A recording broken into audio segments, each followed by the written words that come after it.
وما كنا لنهتدي لولا أن هدانا الله أشهد أن لا إله إلا الله وأشهد أن محمد رسول الله اللهم صل وسلم على سيدنا محمد وعلى آل سيدنا محمد رب اشرح لي صدري ويسر لي أمري واحلل عقدة من لساني يفقهوا قولي اللهم أرنا الحق حقا وارزقنا اتباعه وأرنا الباطل باطلا وارزقنا اجتنابه. Bapak Ibu majelis sahabat cinta yang dirahmati Allah, alhamdulillah puji dan syukur kita haturkan hanya kepada Allah Subhanahu wa taala atas limpahan nikmat, karunia serta hidayahnya sehingga kita bisa bertemu kembali ke dalam majelis yang insyaallah penuh barokah ini. Semoga langkah kita dalam bermajelis ilmu mendatangkan ridho Allah Subhanahu wa taala. Amin ya rabbal alamin. Tidak lupa salawat serta salam semoga selalu tercurahkan kepada uswatun hasanah kita Nabi Muhammad sallallahu alaihi wasallam beserta seluruh keluarga, para sahabat dan juga seluruh pengikutnya sampai hari kiamat nanti. Dan semoga kita semua kelak mendapatkan syafaat dari Nabi Muhammad sallallahu alaihi wasallam. Amin ya rabbal alamin. Bapak Ibu masih dijabat cinta yang dirahmati Allah. InsyaAllah pada pagi hari ini kita akan melanjutkan kajian kitab Risalatul Mu'awanah bersama guru kita Bapak Kiai Syatori Abdul Rauf, dan hari ini dengan tema agar sabar menjadi imam dalam iman hidup kita. Dan sebelum kita mulai majelis kita, mari kita baca terlebih dahulu doa niat ta'lim bersama-sama. Bismillahirrahmanirrahim. Alhamdulillahi rabbil alamin. Nawaitu ta'alluma wa ta'lim wa tadhakkura wa tadhkir wan nafa wal intifa' wal ifadata wal istifadah wal hatha 'ala tamassuki bi kitabillah wa sunnati rasulih wad du'a ilal huda wad dalalata 'alal khair ibtigha'a wajhillahi wa mardatihi wa qurbihi wa thawabihi subhanahu wa ta'ala. Semoga Allah Subhanahu wa taala mencurahkan rahmatnya kepada kita semua yang hadir dalam majelis ilmu ini. Amin ya rabbal alamin. Baik Bapak Ibu majelis sahabat cinta yang dirahmati Allah, alhamdulillah telah hadir di tengah-tengah kita guru kita Bapak Kiai Syatori Abdul Rauf. Tidak mengulur waktu lagi kepada Bapak Kiai, waktu dan tempat kami persilahkan.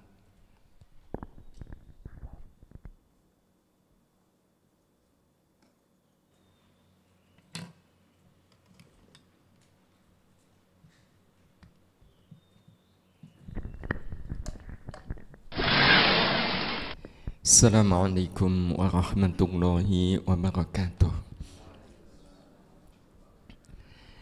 Bismillahirrahmanirrahim. Alhamdulillah wa syukrulillah thumma salatu wassalamu ala rasulillah Nabiyyina Muhammad ibn Abdillah wa ala alihi wa ashabihi wa mawalah.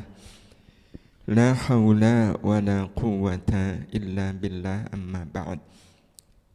Bapak dan Ibu sekalian, majelis ruang berkembang, majelis sahabat cinta yang dirahmati Allah, izin Allah jualah pagi atau siang hari ini kita kembali berkumpul di majelis ini. Allah yang mengumpulkan untuk melanjutkan kembali ikhtiar kita untuk lebih memahami jalan-jalan menuju akhirat lewat kajian kitab Risalatul Mu'awanah wal Mudhaharah wal Mu'azarah liraghibina minal mu'minina fi suluki tariqil akhirah.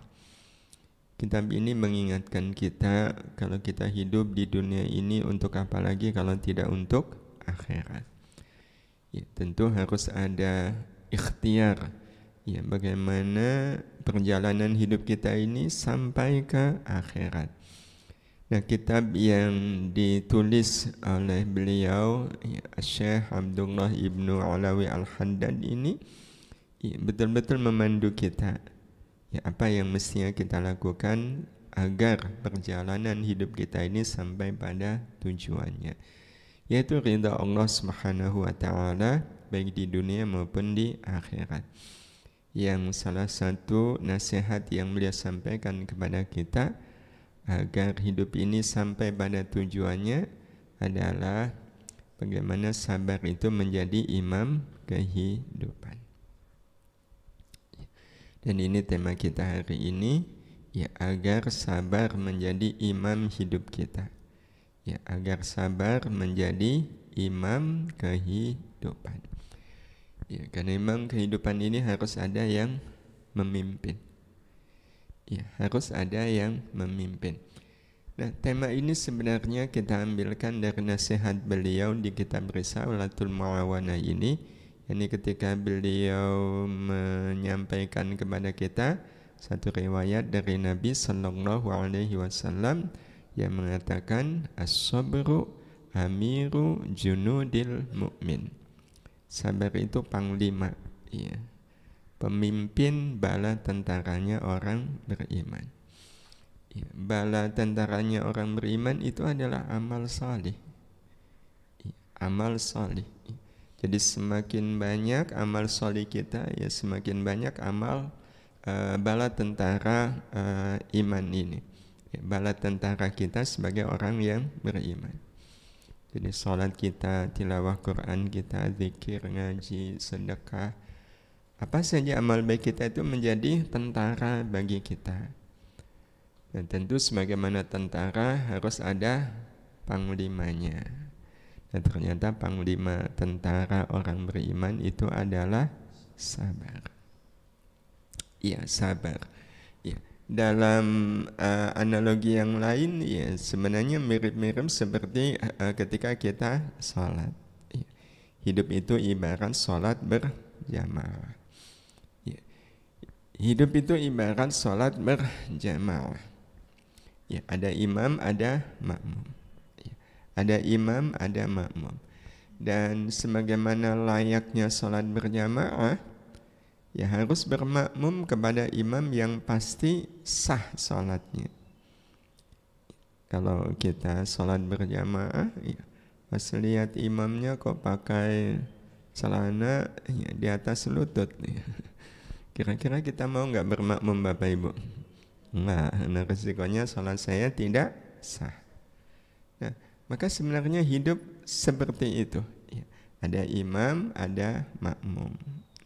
Imam itu adalah sabar. Nah, makmumnya adalah semua amal-amal kita. Ya, maka di pertemuan yang lalu ya kita sampaikan ya, amal baik kita hanya akan dinyatakan sah diterima Allah manakala amal kita bermakmum kepada imam kehidupan bernama sabar.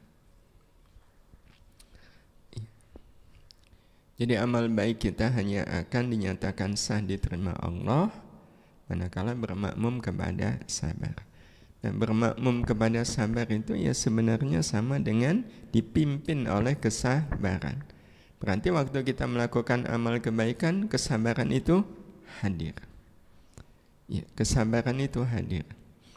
Begitu kita melakukan amal kebaikan, tidak disertai dengan sabar, tidak disertai dengan sabar, maka amal kebaikan itu menjadi amal kebaikan yang kehilangan panglimanya, kehilangan imamnya, kehilangan pemimpinnya. Ya, maka sangat mungkin amalnya tetap dilakukan, tetapi tidak punya nilai di sisi Allah Subhanahu wa ta'ala. Ya, karena tidak disertai dengan kesabaran. Contoh yang ini nyata ya, pekan lalu kita sampaikan ya, seperti kita sholat berjamaah ya. Jadi ini memang betul ada kaitannya dengan hidup Bapak Ibu ya. Jadi kalaulah sholat berjamaah itu ya harus dengan imam, maka kalau kita kaitkan dengan hidup itu kan kumpulan amal yang kita lakukan sepenuhnya karena Allah dan untuk Allah. Nah, sekaligus ini menjadi penguat ya, kenapa amal baik kita harus diimami oleh sabar. Harus diimami oleh sabar. Jadi Bapak Ibu, kita memahami hidup itu adalah kumpulan amal. Ya. Tidak akan mungkin kita beramal itu hanya satu macam. Ya. Dari jam 5 pagi sampai sekarang, kalau kita mau ngelis amal kita jumlahnya berapa Bapak Ibu? Wudhu kan banyak sekali. Ya mulai dari ya kalau bangun tidur berarti membuka mata, bangun, ya wudhu segala macam. Ya, jadi hidup itu memang kumpulan amal. Nah, tetapi tidak hanya sekedar kumpulan amal, tapi kumpulan amal yang kita lakukan sepenuhnya karena Allah dan untuk Allah. Ini hukumnya, ya, kaidahnya, patokannya. Jadi hidup ini adalah kumpulan amal dan kita harus memastikan apapun amal kita itu kita lakukan sepenuhnya karena Allah dan untuk Allah. Jadi sekarang saja contoh yang paling nyata, ya, kita semua sedang melakukan amal yaitu mengaji. Walaupun ketika kita mengaji, apa cuma amalnya mengaji Bapak Ibu? Enggak, di dalam mengaji ini ada amal-amal yang lain. Yang paling pasti ya Bapak Ibu, kita semua duduk. Duduk itu amal bukan? Duduk kan? Duduk itu amal. Mengaji itu amal. Mendengarkan itu amal. Jadi di dalam mengaji saja itu sudah banyak kumpulan amal. Ibu, bapak pegang pulpen itu amal bukan? Amal. Kemudian dengan pulpen itu menulis itu amal bukan? Amal. Waktu nulis kan sambil ngelihat ini huruf apa yang saya tulis, A atau B atau S, itu amal. Jadi kalau kita ngelihat ini, ya Allah, dalam satu amal saja terkumpul sekian banyak amal. Tetapi sekali lagi catatannya adalah kita lakukan sepenuhnya karena Allah dan untuk Allah. Kita bisa duduk ini karena Allah bukan Bapak Ibu? Ya. Karena Allah. Kita bisa nulis itu karena Allah. Kita bisa mendengarkan itu juga adalah karena Allah. Sebab mudah sekali bagi Allah, ya, untuk membuat orang tidak bisa mendengar, tidak bisa menulis. Alhamdulillah, ya, kita diizinkan untuk bisa duduk, mendengarkan, menulis, mencatat, memperhatikan. Itu semuanya adalah karena Allah. Dan satu lagi, semuanya ini kita lakukan untuk Allah. Inilah sebenarnya hakikat dari kita hidup. Sehingga kalau seandainya ada orang yang hidupnya kumpulan amal, tapi dilakukan tidak karena Allah, tidak untuk Allah, maka sebenarnya ini hidup yang tidak hakiki. Hidup majazi, hidup yang ada hanya dalam bayangan, bukan hidup yang sesungguhnya. Jadi apa yang kita sampaikan ini sebenarnya adalah makna hidup yang sebenarnya. Kumpulan amal yang kita lakukan sepenuhnya karena Allah dan untuk Allah. Yang kalau kemudian kita rinci Bapak Ibu, ya, kumpulan amal dalam hidup itu adalah amal yang dilakukan semata karena rahmat Allah dan hanya untuk mendapat rahmat Allah. Amal yang dilakukan semata karena rahmat Allah dan hanya untuk mendapat rahmat Allah. Di mana untuk bisa memenuhi dua kriteria ini, ya, amal kita harus dipimpin oleh sosok bernama sabar. Tanpa sabar, ya, kita seringnya lupa bahwa saya bisa beramal ini adalah karena rahmat Allah. Tanpa sabar, kita sering lupa, ya, untuk menjadikan rahmat Allah itu sebagai tujuan utama kita beramal. Jadi butuh yang namanya sabar. Butuh yang namanya sabar. Jadi sama seperti kita sholat, ya. Ketika kita sholat kan kita mau ruku, mau i'tidal, mau sujud, itu bergantung pada imam. Bukan bergantung pada maunya kita. Nah, amal kalau dipimpin oleh sabar, maka pasti kita akan beramal karena rahmat Allah dan beramal hanya untuk mendapat rahmat Allah. Yang kita sampaikan tadi, tanpa sabar kita sering lupa bahwa kita beramal itu karena rahmat Allah. Contoh yang barangkali mengulang apa yang pernah kita sampaikan, dan harusnya kalau sekali kita memberi contoh kan ada perubahan Bapak Ibu. Tapi kalau kita coba cek, hari Jumat kita ada kesunahan baca surat Al-Kahfi. Ya, dari ayat pertama sampai ayat ke-110. Ya. Waktu kita sudah selesai di ayat ke-110, ya, kita senang nggak Bapak Ibu? Senang. Senang, alhamdulillah selesai baca Al-Kahfi. Itu kita senang karena apa? Ya, orang akan mengatakan, ya saya senang karena sudah selesai. Berarti senangnya karena selesainya. Iya. Nah, kalau saya senang karena selesainya, Bapak Ibu yang dirahmati Allah, itu menunjukkan bahwa kita membaca surat Al-Kahfi itu bisa jadi itu amal baik yang tidak dipimpin oleh kesabaran. Loh, kan memang logis kalau saya senang udah selesai, betul. Ya, cuma kan senangnya karena kita sudah selesai. Terus harusnya saya senang baca surat Al-Kahfi, ya, bukan karena sudah selesainya, tapi lebih karena saya bisa membaca surat Al-Kahfi ini adalah rahmat Allah. Jadi yang membuat kita senang itu selesainya atau rahmat Allahnya? Rahmat Allahnya. Jadi bukan karena selesainya. Kalau cuma karena selesainya, berarti kita merasa bahwa saya bisa membaca surat Al-Kahfi ini karena saya, bukan karena rahmat Allah. Dan itu berdampak Bapak Ibu. Ya, orang-orang yang memahami itu akan merasakan betapa beda orang yang melakukan amal terus selesai, dia senang karena amalnya, dengan orang yang senang karena tahu bahwa saya bisa beramal ini karena rahmat Allah. Dan itu juga bisa kita lihat ya, pada saat kita melakukan amal membaca surat Al-Kahfi itu, ya, kita merasakan senang baca surat Al-Kahfi itu sejak ayat pertama atau sudah dekat-dekat ayat terakhir?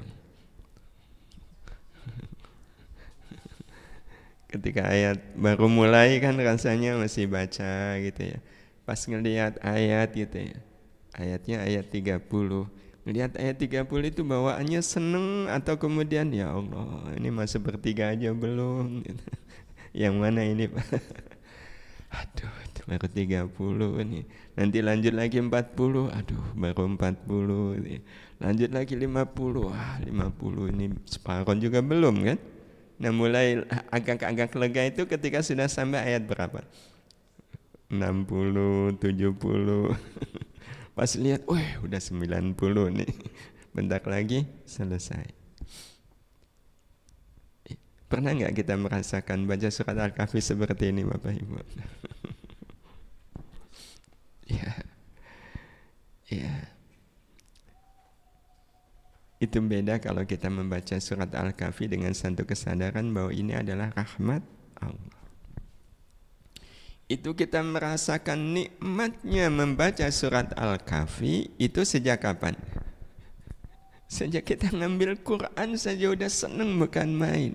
Diberi kesempatan oleh Allah, diberi rahmat oleh Allah baca surat Al-Kahfi. Sejak ayat pertama itu sudah terasa nikmatnya. Ayat kedua tambah nikmat.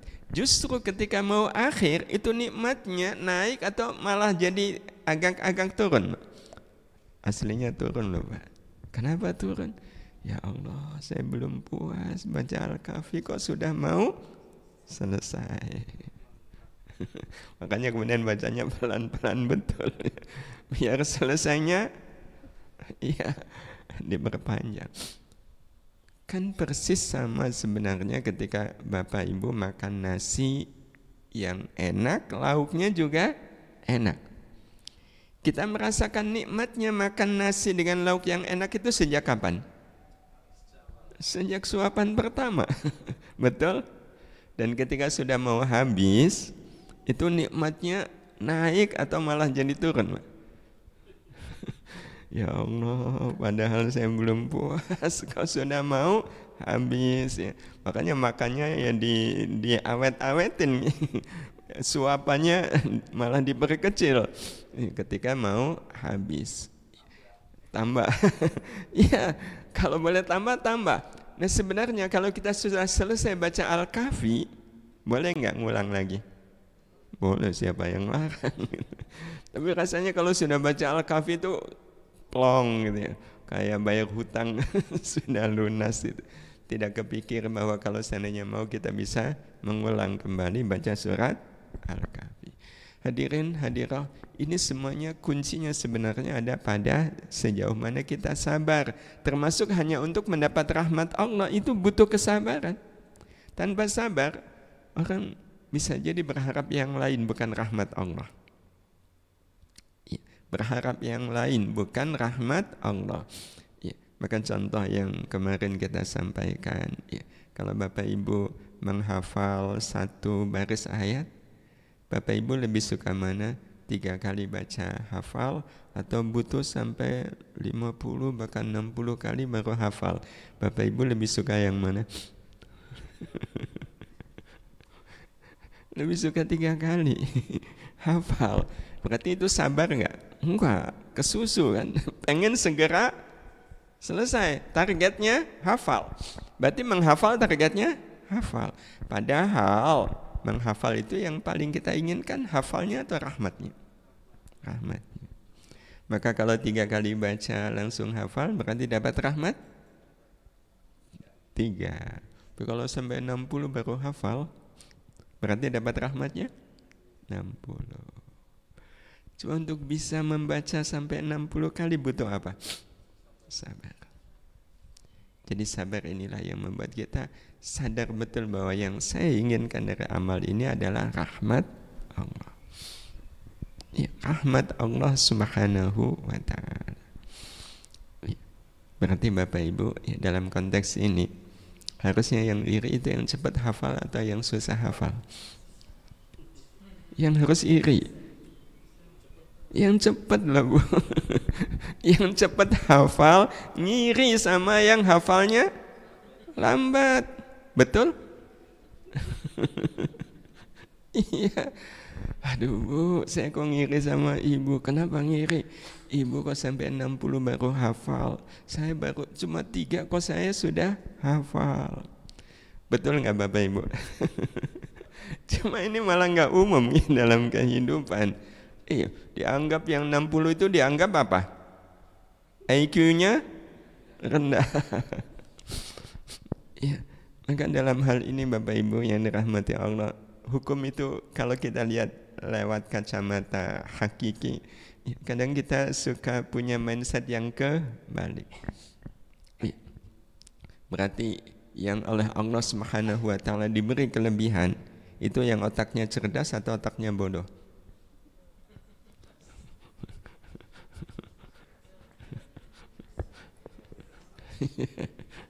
Kalau cerdas berarti peluang dapat rahmatnya sedikit. Kalau bodoh, ya makanya kita amat sangat menghormati orang-orang bodoh loh Bang. Karena mereka mendapatkan rahmat yang jauh lebih banyak. Lebih banyak.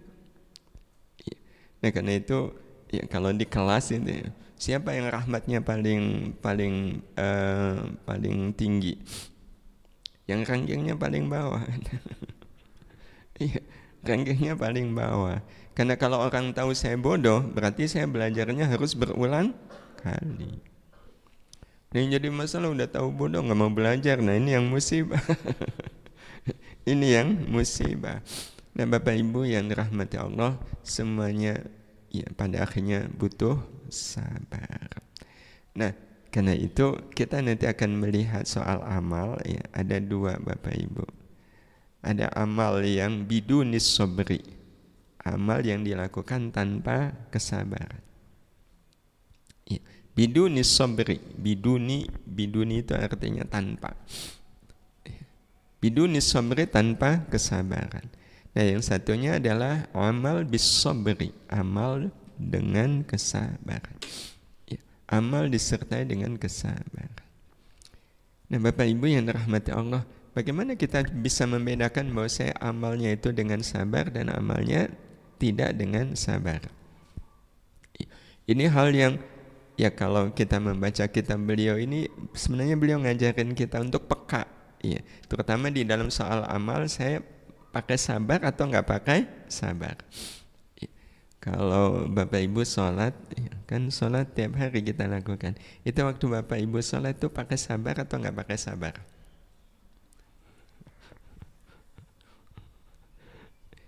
Itu yang harusnya kita ketahui.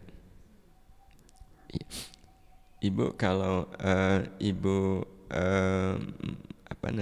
masak ya, ibu makan masakan. Ibu bisa nggak membedakan masakan yang pakai roiko dengan nggak pakai roiko? Oh, bisa, bisa. Wah ini pakai roiko ini kalau begini ya, kalau ini nggak pakai roiko. Tapi ibu melakukan amal, ini saya pakai sabar nggak pakai sabar, bisa nggak membedakan? Sulit. Kenapa sulit? Sementara dalam masakan kita ahli betul. Ini bapak-bapak rasanya sama nggak Pak antara masakan pakai garam dengan nggak pakai garam? Kita bisa membedakan kan? Iya, garamnya pas atau kebanyakan atau kurang kita bisa membedakan. Sebenarnya dalam soal amal itu jauh lebih penting memastikan apakah saya beramal ini disertai dengan kesabaran atau tanpa kesabaran. Dan soal ini berlaku untuk semua amal. Tidak hanya sholat, tidak hanya baca Quran, semua amal. Ya termasuk kita mengaji, ya, ada orang yang mengaji pakai sabar dengan ada orang yang mengaji nggak pakai sabar. Ya. Mengaji, sebenarnya sabarnya itu pada mengajinya. Ya, pada mengajinya. Bapak Ibu yang dirahmati Allah, kalau yang menyampaikan pengajian nggak cocok itu bisobri atau biduni sobri. Biduni sobri. Padahal Bapak Ibu, dalam soal amal, yang penting itu bukan hasilnya, tetapi sejauh mana menyertakan sabar di dalam amal. Menyertakan sabar di dalam amal itu jauh lebih penting. Ya, jauh lebih penting daripada amal itu sendiri. Ya, karena kalau amal, orang hanya berorientasi amal, ya, tidak memasukkan sabar di dalam amal itu, ya amalnya kalau diibaratkan masakan ya seperti tanpa bumbu. Ya, seperti tanpa bumbu. Nah, maka kita juga bisa membedakan amal bisobri dan biduni sobri. Itu kita bisa bedakan lewat rasanya Bapak Ibu. Lewat rasanya. Bukan lalu sempat kita singgung sebenarnya soal rasa. Beda rasanya di mana? Kalau amalnya bisobri itu rasanya rasa akhirat. Kalau biduni sobri rasanya rasa dunia. Nah rasa ini yang nanti akan menentukan sejauh mana amal itu akan memberikan pengaruh bagi kehidupan. Ya sama sebenarnya kalau kita makan ya, sayur asam tapi nggak ada bumbunya. Selesai makan sayur asam ada rasa, ada kesan nggak Bapak Ibu? Enggak. Tapi kalau kemudian kita makan sayur asam ada rasanya dan rasanya enak, cocok, itu kan akan berpengaruh. Apalagi dengan amal. Nah karena itu memang penting bagi kita ketika beramal itu tidak hanya sekedar yang penting saya beramal, tetapi memastikan amal saya ini disertai dengan sabar enggak. Sebab kalau amal itu tidak disertai dengan sabar, otomatis berarti rasanya rasa dunia. Dan kalau rasanya rasa dunia, selesai beramal ya udah selesai. Ya enggak ada pengaruh apa-apa bagi hidup dan kehidupan. Nggak akan ada cerita indah. Ya, nggak akan ada kenangan-kenangan indah ketika orang melakukan amal dengan rasa dunia. Hadirin hadirah yang dirahmati Allah, contoh yang kemarin kita sampaikan, jadi makmum, imamnya baca surat Al-Baqarah, kan awalnya matin, paling 5 ayat. Sudah sampai ulaika ala hudam mir rabbihim wa ulaika humul muflihun. Udah siap-siap mau ruku nih. Imamnya ternyata innal ladzina kafaru. Lanjut. Paling 15 ayat, masih lanjut 20, 30, 40 sampai 60, 70 imam belum juga ruku. Itu rasanya mangkal atau seneng? Kan mangkal. Nah, kenapa mangkal? Nggak disertai dengan sabar. Iya, nggak disertai dengan sabar. Makanya mangkal. Nah, kalau disertai dengan sabar, senang. Ini sekali lagi menunjukkan betapa pentingnya sabar ikut serta di dalam amal. Sabar selalu hadir dalam amal-amal kita. Ya, termasuk ketika kita nolong orang, ya, dibalas dengan cemoohan. Ya, air susu dibalas air tuba. Kecewa atau lapang? Kecewa. Wajar nggak kecewa? Tapi orang mengatakan ya wajar lah. Iya. Nah, kenapa dia kecewa? Karena dia beramal tanpa disertai dengan sabar. Ya, tanpa disertai dengan sabar. Jadi Bapak Ibu yang dirahmati Allah Subhanahu wa taala, inilah pentingnya bagaimana kita menjadikan sabar itu sebagai imam bagi semua amal kita. Iya. Bapak Ibu, sabar itu pengertiannya apa? Sabar berarti menjadikan kesusahan hidup sebagai kesempatan untuk beramal baik. Inilah pengertian dari sabar.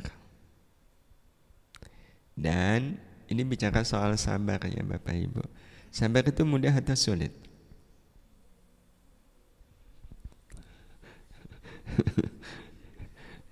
Jawabnya aja udah sulit ya. Kalau sabar itu sulit, sulitnya di mana?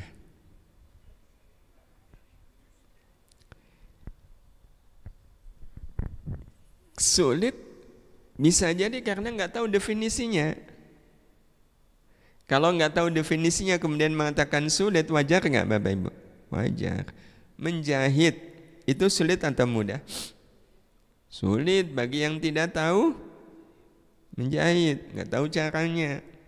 Tapi kalau sudah tahu caranya menjahit, mudah. Sabar, apa pengertiannya? Pengertiannya menjadikan kesusahan hidup sebagai kesempatan untuk beramal baik. Iya. Dan kalau kita sudah tahu pengertian sabar seperti ini, berarti sabar mudah atau sulit? Kalau sulit, di mana letak sulitnya? Bapak Ibu tahu susah? Tahu kan? Ya, dihina orang, susah nggak? Susah. Nah, ketika kita dihina orang, kita susah. Nah, bagaimana kemudian susah dihina orang ini kita jadikan kesempatan beramal baik? Apa amal baiknya kepada orang yang menghina kita? Memaafkan. Memaafkan adalah bukti kita sabar dihina. Nah, berarti kan sederhana. Bukti kita sabar adalah kalau kita dihina kita memaafkan. Itu sesuatu yang mudah atau sulit untuk dilakukan? Kalau sulit, sulitnya di mana? Memaafkan orang yang menghina kita. Perlu nggak kita bertanya gimana caranya saya memaafkan orang yang menghina? Kalau ada yang bertanya begitu, perlu nggak kita jelaskan caranya? Kalau dijelaskan kan caranya ya ibu tinggal bilang aja kepada beliau, ibu, kata-kata ibu tadi menyakiti saya, tapi saya memaafkan ibu. Mudah atau sulit mengatakan seperti itu? Mudah.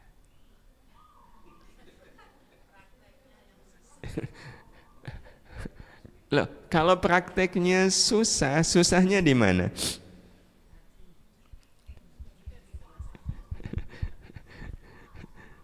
Tahu nggak Bapak Ibu? Kalau kita sudah sulit untuk sabar, iya, itu berarti kemungkinan besar kita akan sulit untuk urusan-urusan yang lain. Karena untuk bisa sabar dibutuhkan sabar. Tapi nanti akan kita lihat. Iya. Jadi Bapak Ibu yang dirahmati Allah, ada satu kaidah sebenarnya yang harusnya ini menjadi pegangan kita, yang mungkin selama ini kita tidak berpegang pada kaidah-kaidah ini. Amal itu kan ada dua, ya. Amal yang ada patokan fikihnya. Amal yang ada patokan fikihnya. Amal baik tapi ada fikihnya. Iya. Berarti ada fikihnya itu ada aturannya, syarat, rukun. Dan yang kedua adalah amal baik yang tidak ada aturan fikihnya.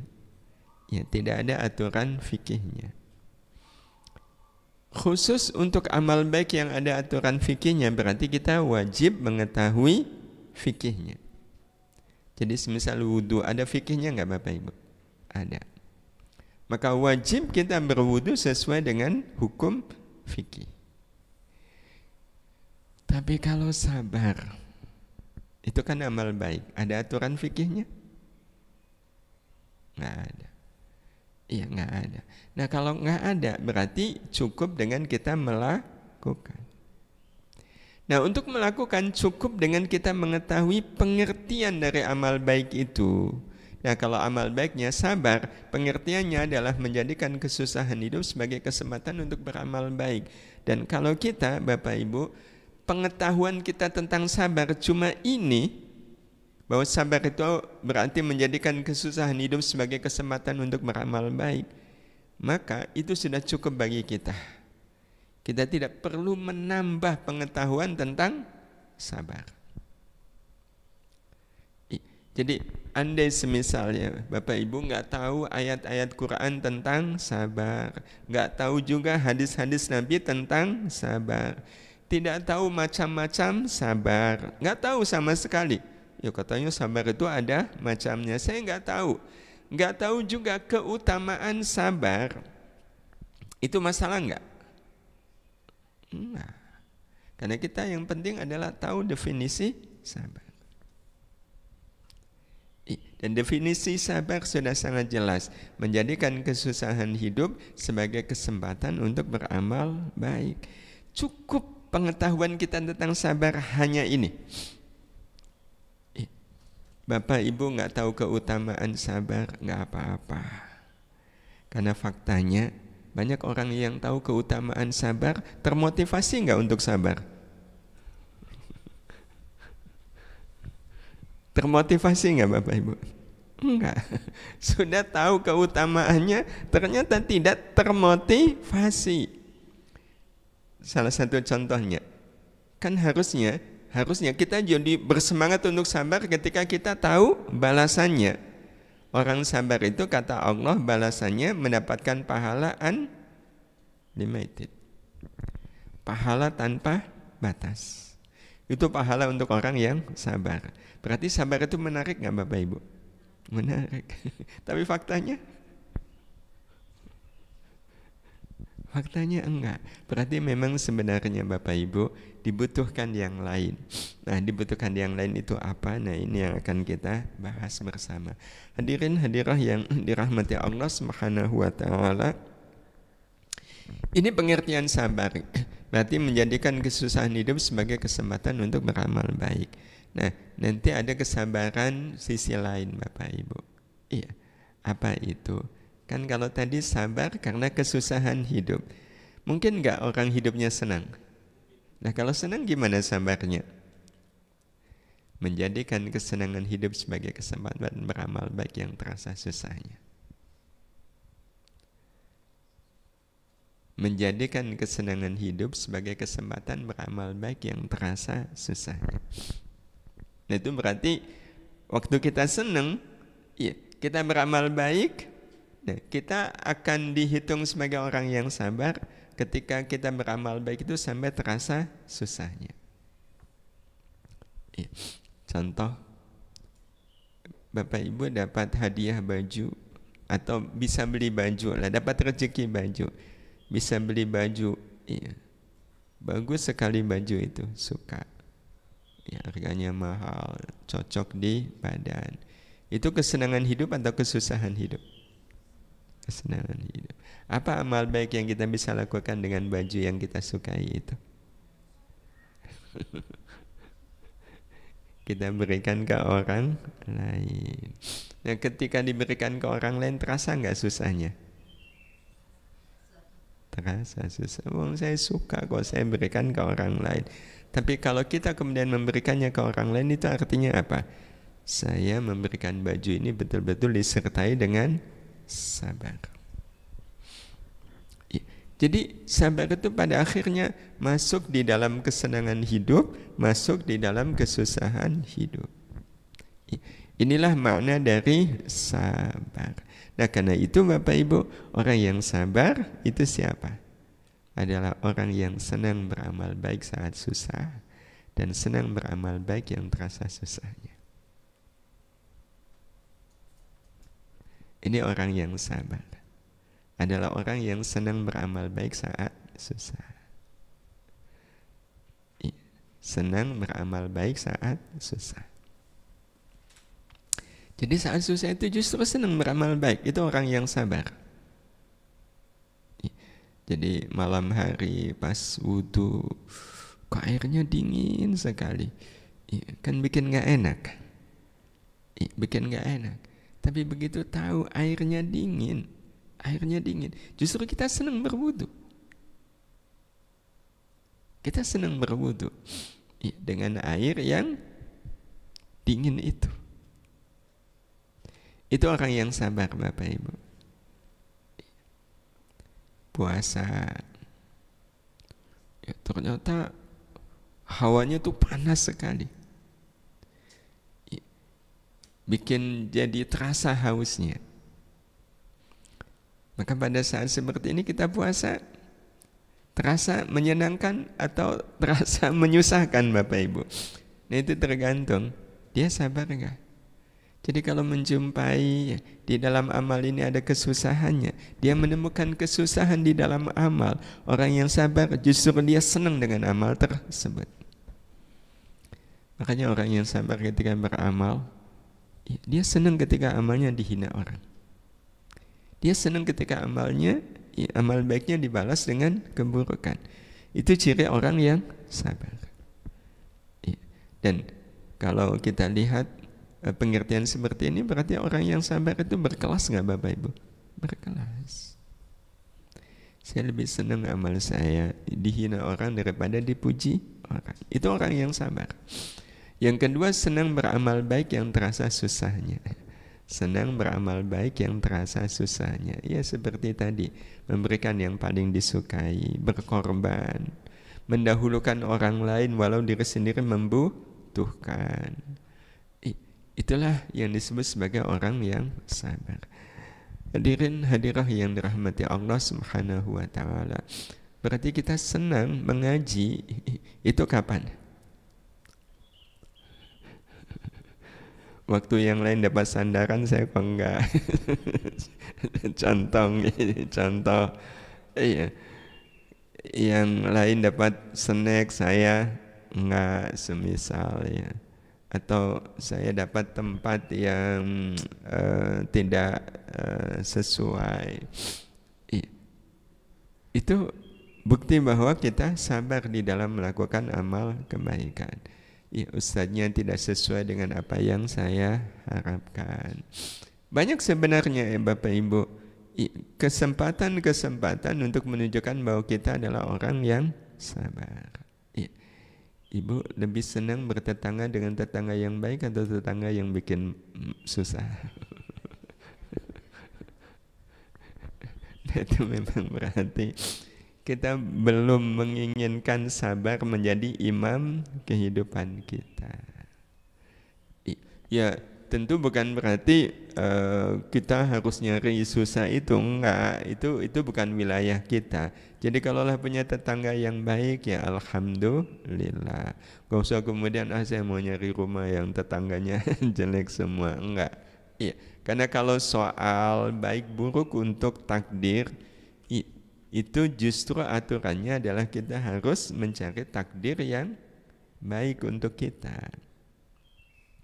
Ya, tapi kalau semisal ternyata takdirnya tidak baik, justru ini kesempatan baik kita untuk menjadi orang yang sabar.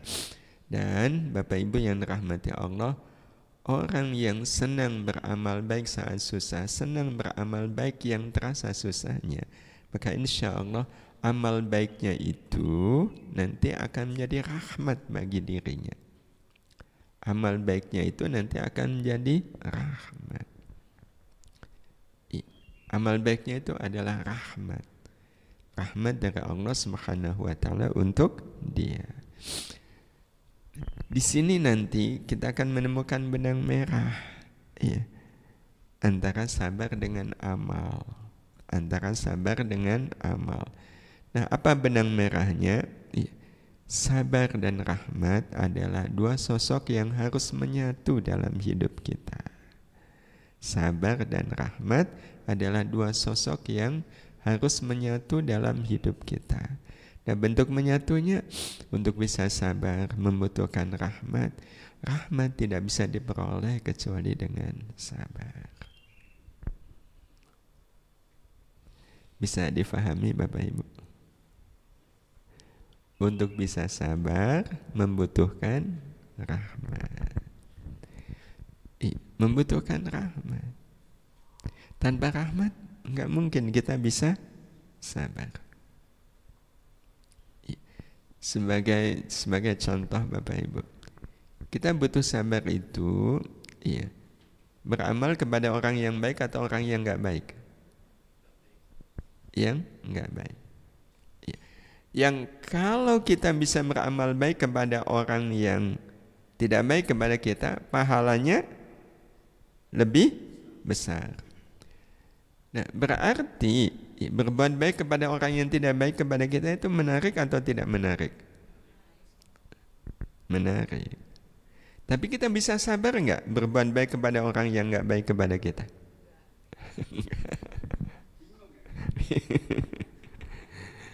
Itu memang menunjukkan bahwa untuk bisa sabar butuh rahmat. Pak, Bu, untuk bisa sabar kita butuh apa? Sebelum rahmat, butuh keadaan di mana kita tidak sabar. Hanya dalam keadaan kita tidak sabar, kita punya kesempatan untuk sabar. Nah, keadaan tidak sabar itu bisa nggak ditimbulkan oleh seseorang? Bisa, ya, semisal oleh pembantu. Punya pembantu yang tiap hari bikin majikannya nggak sabar. Berarti itu kesempatan bagi majikan untuk apa? Untuk bersabar. Berarti punya pembantu yang tidak sesuai, itu masalah atau berkah?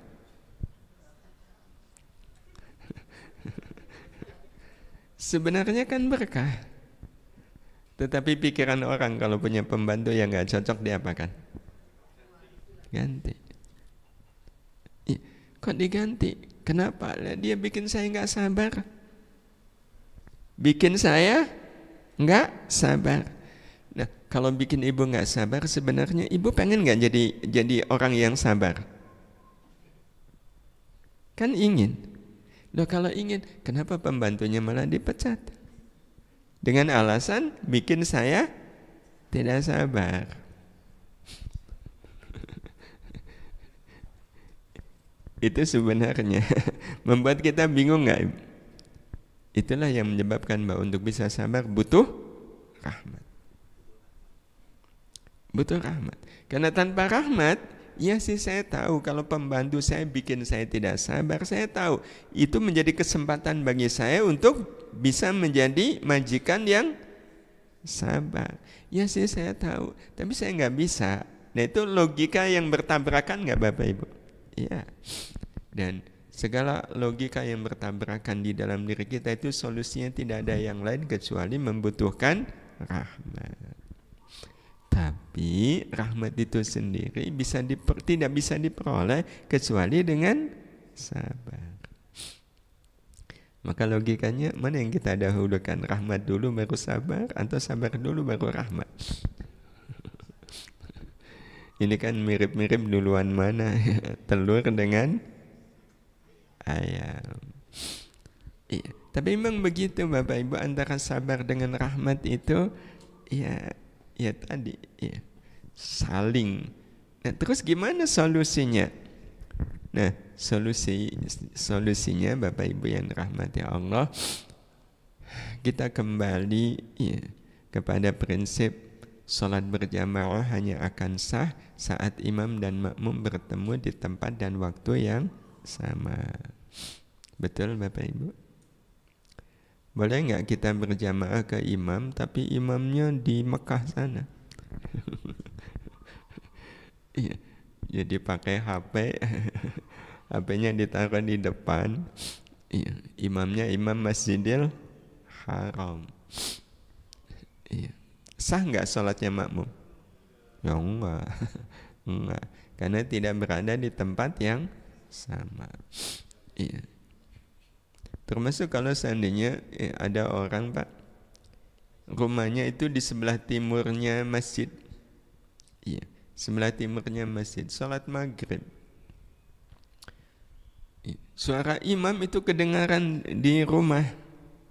Kedengaran di rumah. Boleh nggak kita sholat di rumah tapi bermakmum kepada imam yang ada di masjid? Ya nggak boleh. Karena kalau dilakukan sholatnya makmum tidak sah. Kenapa? Karena imam dengan makmum tidak berada di tempat yang sama. Satunya di masjid, satunya di rumah. Itu kan dua tempat yang berbeda. Walaupun rumahnya berdekatan. Itu pula yang sebenarnya walaupun ini khilaf ya, tapi kalau amannya kan kalau di Mekah di hotel-hotel sekitar Mekah kan ada musola yang ada speaker yang terkonek ke Masjidil Haram. Itu sebagian mengatakan tidak sah. Kenapa? Imamnya di masjid, makmumnya di hotel. Di rumah itu kan dua tempat yang berbeda. Jadi salat berjamaah itu antara makmum dan imam harus berada di tempat yang sama, waktu yang sama. Nah, kalau kaitannya dengan kehidupan, ada sabar, ada rahmah, maka ini nanti hubungannya Bapak Ibu. Imam hidup kita adalah sabar, makmum hidup kita adalah rahmah.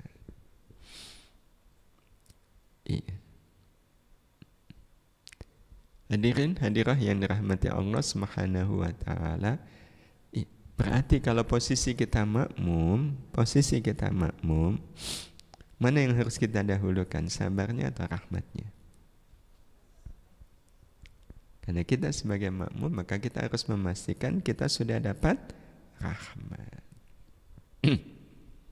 Kita sudah dapat rahmat. Rahmat yang kita dapatkan ini Bapak Ibu, kelak nanti akan menjadi penyebab Allah Subhanahu wa taala hadirkan kita sosok bernama sabar. Sosok bernama sabar. Nah, kalau urutannya begini Bapak Ibu, ini urutannya. Kita kembali terlebih dahulu pada tujuan Allah menciptakan kita. Wa ma khalaqtul jinna wal insa illa liya'budun. Dan tiadalah aku, kata Allah, menciptakan jin dan manusia kecuali agar ibadah. Ayat ini memberitahukan kepada kita bahwa ibadah adalah tujuan utama Allah menciptakan manusia. Ibadah adalah tujuan utama Allah menciptakan manusia. Nah, kalau ibadah adalah tujuan utama Allah menciptakan manusia, berarti kita harus tahu apa itu ibadah. Ibadah adalah amal baik yang ditunaikan tanpa ada alasan apapun selain hanya karena ingin menghamba kepada Allah. Dan ini kita proses yang sedang menuju rahmat yang membuahkan sabar. Jadi Allah menciptakan kita, tujuan utamanya adalah untuk ibadah. Ibadah itu apa? Amalan yang ditunaikan tanpa ada alasan apapun selain hanya karena ingin menghamba kepada Allah. Pernyataan ini Bapak Ibu sebenarnya didasarkan dari apa yang dikatakan oleh Allah di surat Yasin ayat kalau nggak salah 22 ketika Allah menyampaikan kepada kita ucapan orang salih yang mengajak orang lain untuk menyembah Allah. Ini kalimat yang diucapkan oleh beliau, wa ma liyala a'budul ladzi fatarani wa ilaihi turja'un. Tidak ada alasan bagiku untuk tidak menyembah Allah yang telah menciptakanku dan hanya kepadanya lah kalian akan dikembalikan. Jadi ini pengertian dari ibadah. Saya nggak punya alasan untuk tidak menyembah Allah, untuk tidak beribadah, tidak menghamba kepada Allah, itu saya nggak ada alasan. Saya nggak ada alasan kok saya nggak sholat. Loh, apa alasannya? Alasan saya nggak sholat itu apa? Ya, sehingga orang yang betul-betul sudah menjadi hamba Allah, ahli ibadah, ketika suatu saat dia semisal karena satu dua hal tidak sholat malam,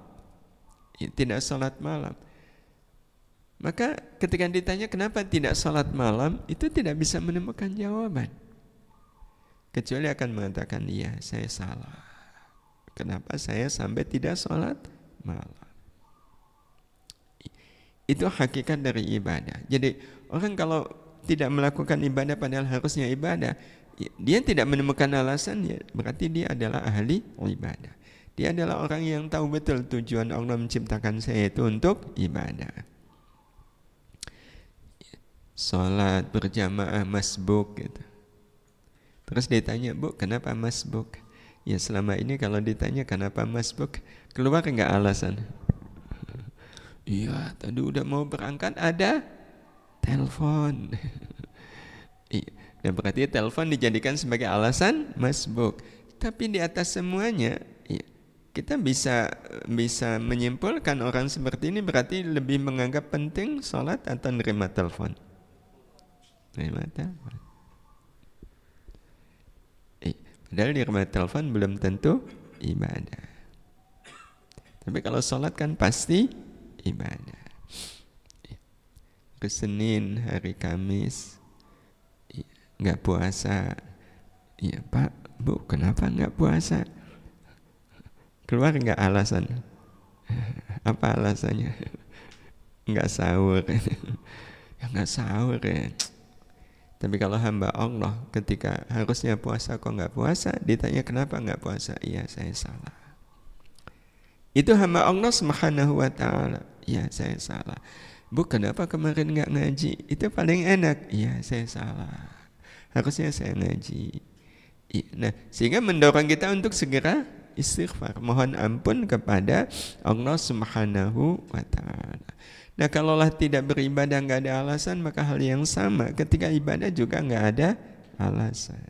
Itulah hakikat ibadah, amal baik yang dilakukan nggak ada alasan kecuali ingin menghamba kepada Allah Subhanahu wa ta'ala. Jadi inilah hakikat seorang hamba. Sehingga Bapak Ibu kalau ada orang yang katakanlah dia rajin sholat malam nih, terus ada yang nanya, Bu, kok sekarang rajin sholat malam? Iya, lagi banyak masalah. Lagi banyak masalah. Itu sholat malamnya amal baik nggak Bapak Ibu? Amal baik, tapi bernilai ibadah? Enggak. Iya, enggak. Nah, maka Bapak Ibu, dari sini kita harus mengawali. Untuk bisa membuat kita dapat rahmat Allah adalah apapun amal baik kita nggak punya pikiran yang lain kecuali karena saya ingin menghamba kepada Allah, titik. Apapun amalnya. Ya. Kenapa mengaji? Ini bentuk penghambaan saya kepada Allah. Ya. Karena Allah senang saya ngaji. Makanya ini yang saya lakukan. Saya menghamba kepada Allah dengan mengaji. Kenapa zikir? Kenapa baca sholawat? Itu nggak ada alasan kecuali menghamba kepada Allah. Menghamba kepada Allah Subhanahu wa ta'ala. Nah, hadirin hadirah yang dirahmati Allah Subhanahu wa ta'ala, sebagai penutup, terus bagaimana caranya ya agar kita beribadah kepada Allah itu memang betul-betul hanya karena ingin menghamba kepada Allah. Caranya kita dituntun oleh Allah untuk mengucapkan kalimat ini, dan ini memang menjadi kalimat yang penting, sedemikian penting Allah mewajibkan kita untuk mengulang-ulang kalimat ini sehari paling tidak 17 kali. Apa itu? Iyyaka na'budu wa iyyaka nasta'in. Kan 17 kali kita mengulang kalimat ini. iyyaka na'budu, hanya kepadamu ya Allah kami menyembah, wa iyyaka nasta'in, dan hanya kepadamu kami mohon pertolongan. Sebenarnya kalau mau disingkat, kalimat iyyaka na'budu wa iyyaka nasta'in ini itu sebenarnya ada pada iyyaka na'budu. Karena iyyaka nasta'in, ya hanya kepadamu kami mohon pertolongan. Sebenarnya kita mohon pertolongan kepada Allah itu dalam rangka apa? Ibadah. Kita mohon pertolongan kepada Allah itu adalah wujud ibadah. Berarti intinya ada pada iyyaka na'budu. Nah, ini yang kemudian harus kita kuatkan Bapak Ibu. Bagaimana kita mengiyakan penghambaan kepada Allah. Ya, ini tugas kita, mengiyakan penghambaan hanya kepada Allah. Nah, mengiyakan penghambaan kepada Allah itu maknanya apa? Nah, maknanya Bapak Ibu yang dirahmati Allah, maknanya adalah beribadah hanya kepada, karena, dan untuk Allah semata. Ya, beribadah kepada Allah, beribadah hanya kepada, karena, dan untuk Allah semata.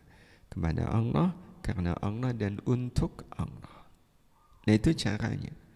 Dan kalau semua amal baik kita lakukan kepada Allah, karena Allah dan untuk Allah, maka yang nanti akan terjadi apa Bapak Ibu? Yang akan terjadi adalah awalnya muncul, Allah hadirkan untuk kita rasa. Ya, rasa apa? Rasa yang sempat kita sampaikan tadi adalah rasa akhirat. Terbebas dari segala rasa dunia. Orang yang beribadah hanya kepada, karena, dan untuk Allah semata pasti akan merasakan rasa akhirat dalam ibadahnya, terbebas dari segala rasa dunia. Terbebas dari segala rasa dunia. Contoh, ini ujian bagi kita para suami. Ngantar istri belanja di pasar, itu ibadah bukan Pak? Ibadah ya Bu ya. Ibu harus dukung Bu. Suami ngantar istri belanja ke pasar itu adalah bentuk ibadah. Ya, Bapak bawa keranjang. Ya, Bapak bawa keranjang. Ya, yang belanja kan ibu. Ya, yang beli apa-apa ya ibu. Ya. Nah, Pak, rasanya gimana ketika melihat istri ya, milih apa lama sekali? Rasanya rasa apa? Nah, itu yang nanti akan menunjukkan kita mendampingi istri itu, amal yang saya lakukan kepada istri itu untuk siapa? Untuk Allah. Kalau untuk Allah dan dalam rangka mendapatkan rahmat Allah, maka yang terasa rasa akhirat atau rasa dunia? Akhirat. Iya, rasanya rasa akhirat. Betul-betul yang terasa itu rasa akhirat, nggak ada rasa dunia. Iya, nggak ada kemudian bu milih kok lama banget. Udah dimasukkan, diambil lagi, kembaliin. Itu kalau seandainya Bapak Ibu kita betul-betul iyyaka na'budu, saya mengantar istri ini adalah bagian dari iyyaka na'budunya saya kepada Allah. Asli itu yang kita rasakan adalah rasa akhirat. Yang kita rasakan adalah rasa akhirat. Tapi ini memang bagian dari ya kalau kata banyak orang sih membutuh riyadhah. Ya, kalau sudah terbiasa ya nyaman aja. Ya, yang kalau seandainya Bapak Ibu, ya, ini juga bagian dari sejauh mana kita amal itu terbebas dari rasa dunia. Ya, kalau kita bisa merasakan ini, waktu sudah berarti kelas kita itu kelas yang pernah saya contohkan ya, mau ke stasiun ya, masuk waktu Isya ya, stasiunnya udah deket ya, akhirnya sholat dulu lah, stasiunnya udah dekat Qadarullah sholat isanya lama sekali. Itu rasanya sholat berjamaah, rasa akhirat atau rasa tiket? Nah itu kan sebenarnya menunjukkan kita ini hamba Allah atau hamba tiket. Betul Bapak Ibu? Aslinya lebih berharga mana, Allah atau tiket? Allah. Tapi kenapa pikirannya ke tiket? Berarti belum iya karena abudu. Kalau sudah iya karena abudu, ya udah, ya ini ibadah saya kepada Allah. Dan betul karena sholatnya lama, akhirnya keretanya tertinggal. Itu sholat kita. Rasa yang menguasai kita pada saat itu rasa akhirat atau rasa dunia? Padahal Bapak Ibu, mana yang lebih berharga, dunia atau akhirat? Ini memang hadirin hadirah yang dirahmati Allah, menjadi satu ujian tersendiri. Sejauh mana kita iya karena abudu di dalam beribadah kepada Allah Subhanahu wa ta'ala. Ya, ini ketika kita merasakan rasa akhirat. Ya. Nah, ini yang nanti ada kaitannya dengan rahmat tadi. Jadi awalnya orang yang masih merasakan rasa dunia dalam ibadahnya, berarti dia belum sepenuhnya menjadi hamba Allah. Sepakat Bapak Ibu? Ya. Ya. Sholat rasanya tiketnya mahal. Berarti waktu dia sholat itu sebagai hamba Allah atau hamba tiket?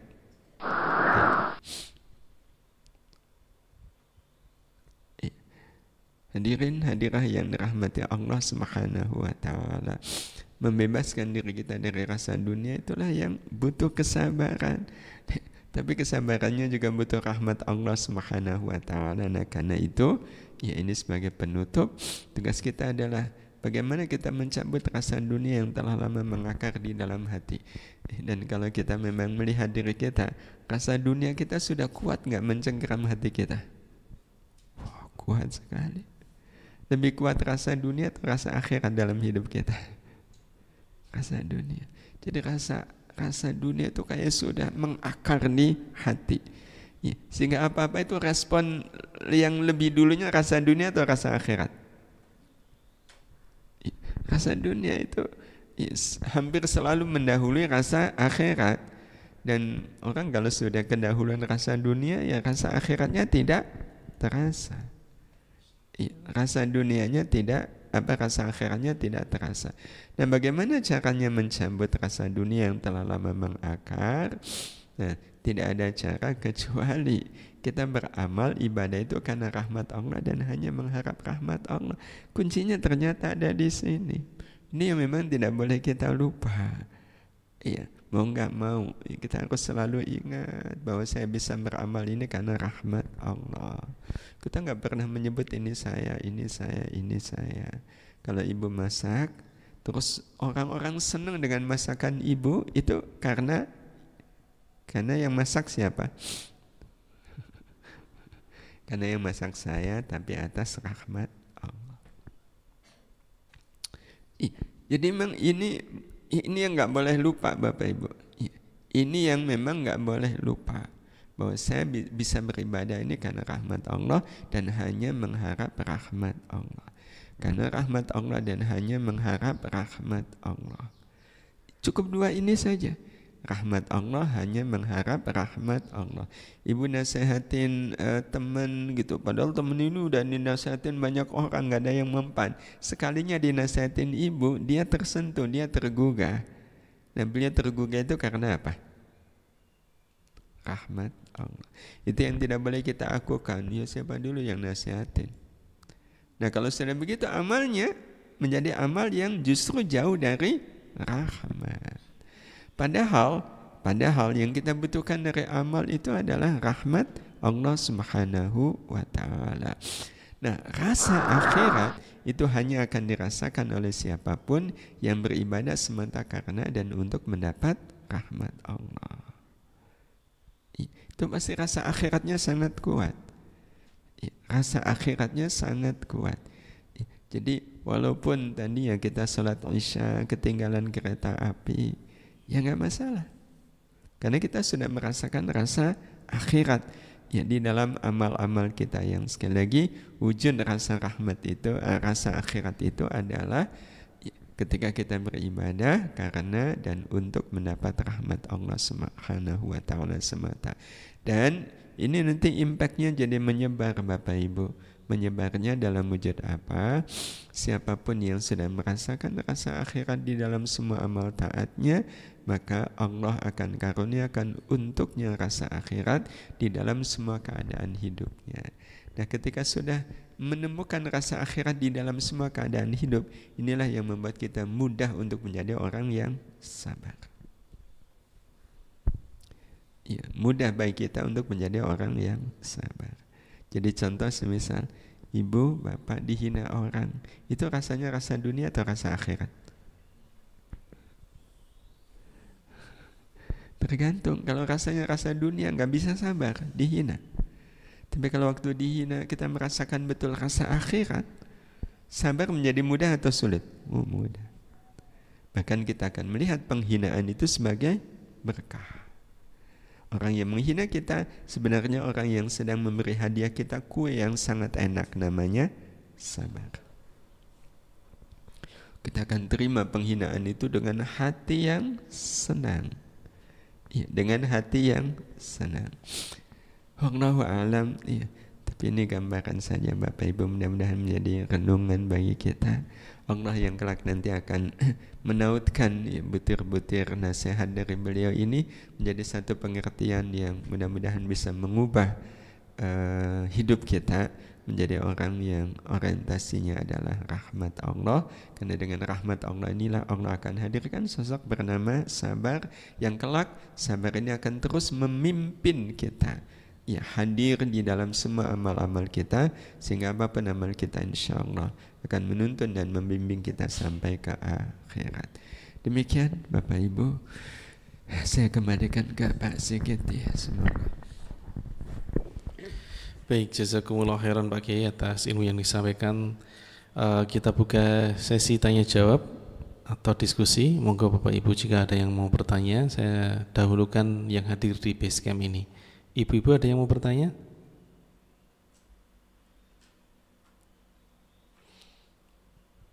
Tidak ada? Bapak-bapak ada yang mau bertanya, monggo. Assalamualaikum warahmatullahi wabarakatuh. Dari keterangan-keterangan yang disampaikan oleh Pak Kiai itu, dalam hati saya itu gini, keterangan-keterangan itu mudah difahami tapi sulit dilaksanakan. Ini yang jadi masalah ini. Lah kami itu mohon caranya agar supaya hati ini bisa cenderung, bahkan bisa nanti jadi orang yang paling enggak ada kesabaran itu Pak Kiai. Itu ya, saya mohon mungkin ada semacam amalan atau apa, mohon solusinya. Terima kasih. Assalamualaikum warahmatullahi wabarakatuh. Waalaikumsalam warahmatullahi wabarakatuh. Bisa difahami tapi sulit untuk diamalkan.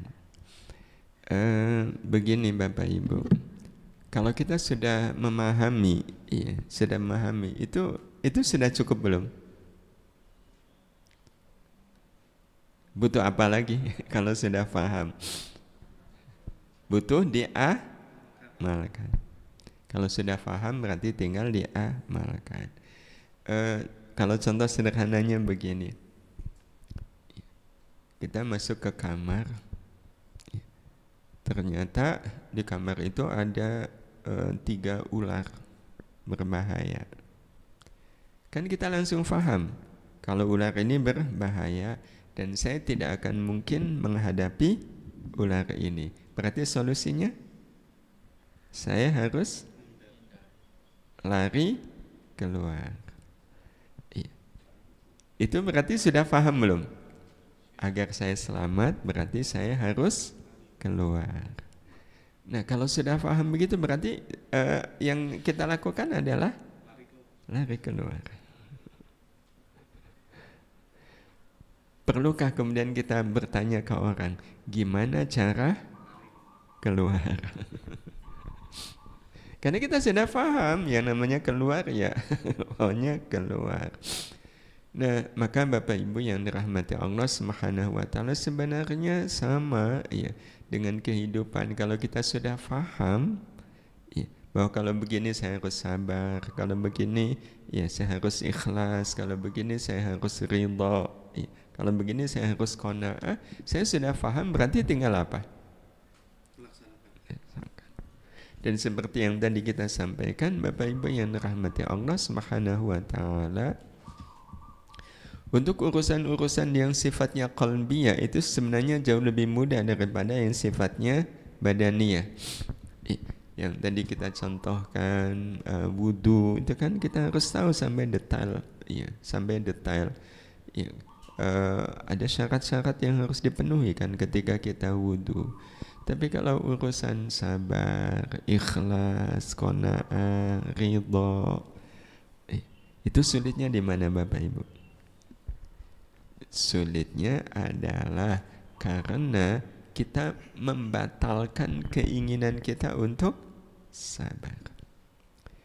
Kita sendiri yang membatalkan keinginan kita untuk sabar. Nah, kita di sini siapa? Ya, kalau dari pembahasan kita kemarin, iya, sabar itu kan letaknya ada di hati. Tapi hati itu selalu jadi rebutan antara akal dengan nafsu. Iya. Nah, maka memang kuat-kuatan antara akal dengan nafsu. Iya, kuat-kuatan. Nah, logikanya akal harus kuat. Nah, bagaimana caranya agar akal itu harus kuat? Lagi-lagi dari apa yang kita sampaikan, akal kita itu insya Allah akan kuat. Ya. Kuat ainnya, kuat qafnya, dan kuat lamnya. Karena memang kekuatan akal itu ada pada ain, qaf, dan lam. Masih ingat Bapak Ibu? Ain itu menunjukkan apa? Ilmu. Kalau qaf, qiraah. Lam, sayangnya nggak ujiannya hari ini.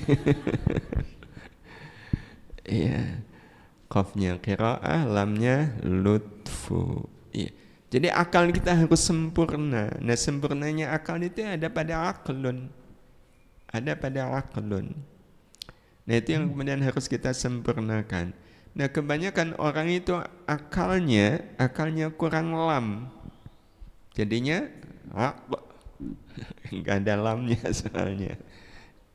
Apa contohnya? Contohnya Bapak Ibu, kita kalau dihina orang, berarti kita sabar. Kan kita sudah tahu ilmunya. Betul? Kalau kita dapat musibah, kalau pakai ilmu berarti apa yang harus kita lakukan? Sabar. Iya, sabar. Nah, sabarnya dalam wujud apa? Sabarnya dalam wujud ya, apa yang kita sebut sebagai musibah itu justru kita jadikan sebagai kesempatan beramal baik. Nah, itu yang butuh lutfu tadi. Ya, butuh lutfu. Nah, lutfu ini Bapak Ibu kita bisa dapatkan dari amal-amal baik yang kita lakukan terus menerus semata karena rahmat Allah dan hanya mengharap rahmat Allah. Amal seperti ini yang dalam pandangan sebagian orang sering menyebutnya sebagai riyadhah. Pernah dengar kata riyadhah? Riyadhah itu sebenarnya adalah kita melakukan amal kebaikan dengan satu kesadaran bahwa saya bisa melakukan amal kebaikan ini karena rahmat Allah dan hanya mengharap rahmat Allah. Itu riyadhah. Itu bentuk dari riyadhah. Nah, kalau kita sudah terbiasa riyadhah, iya, dan riyadhah kita akan sukses, sudah selesai kalau amal-amal yang kita lakukan, ya, yang kita lakukan semata karena rahmat Allah dan hanya mengharap rahmat Allah, itu ketika kita melakukan amal, betul-betul yang terasa adalah rasa akhirat. Tidak ada rasa dunia. Ya, tidak ada rasa dunia sedikit pun. Ya, tidak ada rasa dunia sedikit pun. Yang ada adalah rasa akhirat. Contoh, ibu ya, kali ini ibu ya. Ibu diminta untuk bikin teh. Ya. Nah, udah jadi ya, tehnya disuguhkan ke suami. Ya. Suami dalam keadaan duduk di kursi yang di situ nggak ada meja. Ya, nggak ada meja. Ketika ibu menyuguhkan teh itu, tapi suami lagi nge-WA.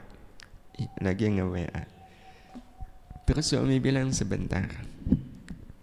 Ya, sebentar. Ya, ditunggu gitu ya. Kok nggak juga selesai nge-WA-nya? Malah ngajak ngobrol. Ya, kan gelasnya tetap dipegang ibu. Ya. Sampai 5 menit suami masih sibuk nge-WA.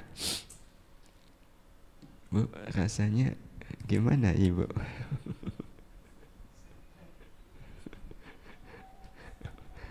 Rasanya tetap rasa akhirat atau sudah mulai menyelinap rasa dunia?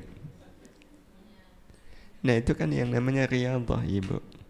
Itu yang namanya riyadhah. Jadi kalau ibu tetap menunggu sampai suami, dan nggak pakai protes, Pak, mau sebentar dulu toh, itu nge-WA-nya, ini minumnya diterima dulu. Nah, itu berarti lulus nggak riyadhahnya? Nggak. Nggak. Atau kemudian akhirnya gelasnya ditaruh di lantai, wah itu nggak lulus. Tapi bayangkan kalau ibu ya tetap pegang ya, sampai 15 menit belum juga selesai. Itu riyadhah bukan? Oh, riyadhah. Kalau kemudian sampai setengah jam ibu tetap pegang, mas sudah. Iya. Ibu masih ingat kisah 3 orang yang terkurung di dalam gua yang kemudian berdoa dan doanya diijabah? Itu kan salah satunya adalah laki-laki ya, yang memerah.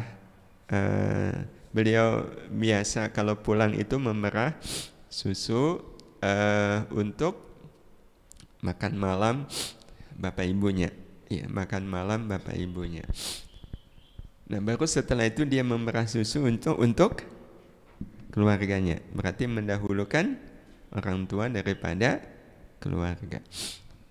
Sampai suatu hari beliau kan terlambat pulang.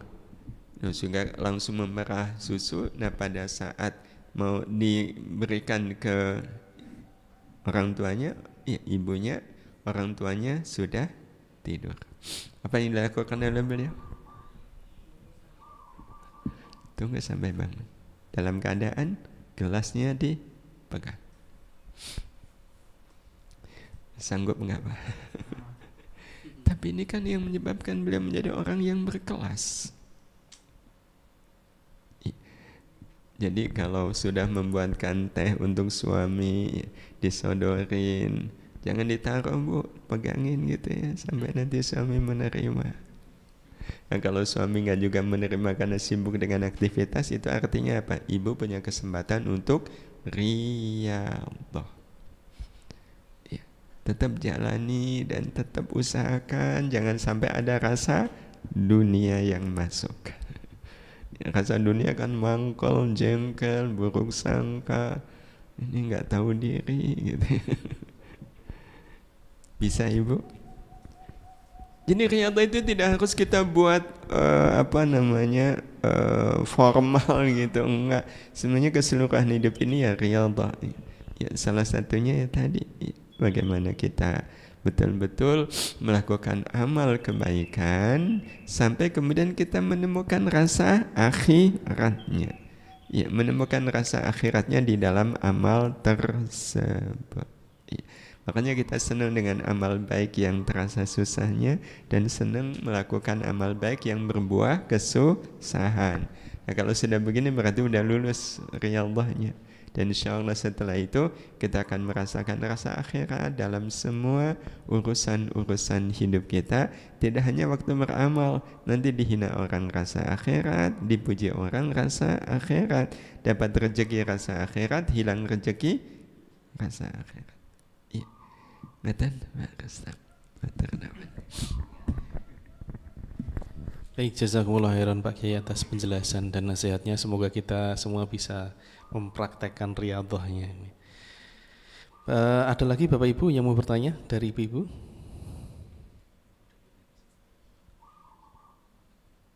Ada? Kalau nggak ada Bapak-bapak lagi. Assalamualaikum warahmatullahi wabarakatuh. Waalaikumsalam warahmatullahi wabarakatuh. Mohon izin bertanya Pak Kiai, sebagai hamba Allah, kedudukan sholat berjamaah di masjid, terutama laki-laki itu sepenting apa? Artinya seperti tadi digambarkan, bahkan tiket pun bisa kita mendahulukan sholat dibanding tiket dan terlambat kereta. Terima kasih. Baik. Bapak Ibu yang dirahmati Allah, Rasulullah sebagaimana yang kita ketahui itu kan beliau ya sama dengan kita, manusia biasa. Qul innani ana basyarum mithlukum. Katakan olehmu wahai Muhammad ya, kepada umatmu, saya ini adalah manusia biasa sebagaimana kalian. Nah, karena beliau manusia biasa ya, maka ya kadang yang namanya ada risau ya, ada resah, ada gelisah, itu basyariahnya dirasakan oleh Nabi sallallahu alaihi wasallam. Nah, apa yang dipikirkan oleh beliau untuk menghilangkan segala keresahan, kegelisahan itu? Salat. Salat. Sedemikian beliau merasa salat itu penghilang segala keresahan, ya, kegelisahan, sampai-sampai Rasul itu kayak nggak sabar, gitu. Ya, kayak nggak sabar. Dan salah satu nggak sabarnya adalah ketika sudah waktunya masuk waktu salat, tuh beliau sampai nyuruh Bilal, ayo cepet azan. Arikhna biha ya Bilal, ayo. Kita istirahatkan, kita rehatkan, kita tenangkan diri kita dengan salat. Ya, dengan salat. Jadi salat itu menjadi semacam oase penghilang segala kegelisahan. Itu aslinya salat. Nah, jadi kalau kemudian ada orang salat gara-gara mikirin tiket jadi gelisah. Nah, ini berarti kebalik. Iya, mindset kita kebalik. Dan sebenarnya Bapak Ibu, salah satu pertanda ya, bahwa kita masih jauh dari rahmat Allah adalah ketika kita memandang urusan dunia itu jauh lebih berharga daripada urusan akhirat. Itu tanda orang hidupnya masih jauh dengan rahmat Allah Subhanahu wa ta'ala. Masih jauh dari rahmat Allah Subhanahu wa ta'ala. Kalau memandang dunia lebih berharga daripada akhirat. Yang kemarin juga pernah kita sampaikan, kita beramal itu kan, orang beramal ada tiga kemungkinan ya. Hanya berharap akhirat, hanya berharap dunia, atau berharap dunia akhirat. Selama ini kita melihat diri kita, saya melihat diri kita selama ini, kita kalau beramal baik itu harapannya apa Bapak Ibu? Dunia akhirat kan? Dunia akhirat. Nah, ini yang sebenarnya harus kita ubah. Ini yang harus kita ubah. Kenapa kita ubah? Karena memang kalau berharap dunia akhirat, itu besar kemungkinan amalnya menjadi jauh dari rahmat. Kenapa? Apa alasan kita berharap dunia akhirat? Kok berharap dunia dan akhirat? Itu alasannya apa Bapak Ibu? Alasannya kan ikut umumnya orang. Ikut teori keseimbangan. Iya, keseimbangan. Nah, Pak Bu, kalau alasannya keseimbangan, berarti kan antara dunia dengan akhirat itu seimbang, nilainya sama. Padahal kalau kemudian kita coba lihat, iya, balasan dunia, balasan akhirat, nilainya sama atau beda? Beda. Iya, beda. Nah, kalau beda, ya berarti tidak ada konsep keseimbangan antara dunia dengan akhirat. Iya, nggak ada konsep keseimbangan di dalam dunia dan akhirat tuh nggak ada. Ya, kalaulah ada doa yang ini sering dijadikan sebagai pegangannya, Rabbana atina fid dunya hasanah wa fil akhirati hasanah. Nah, itu kan berarti seimbang kebaikan di dunia dan kebaikan di akhirat. Ya, cuma pikiran kita kalau disebut kebaikan dunia itu wujudnya kuantitas atau kualitas? Kuantitas, ya.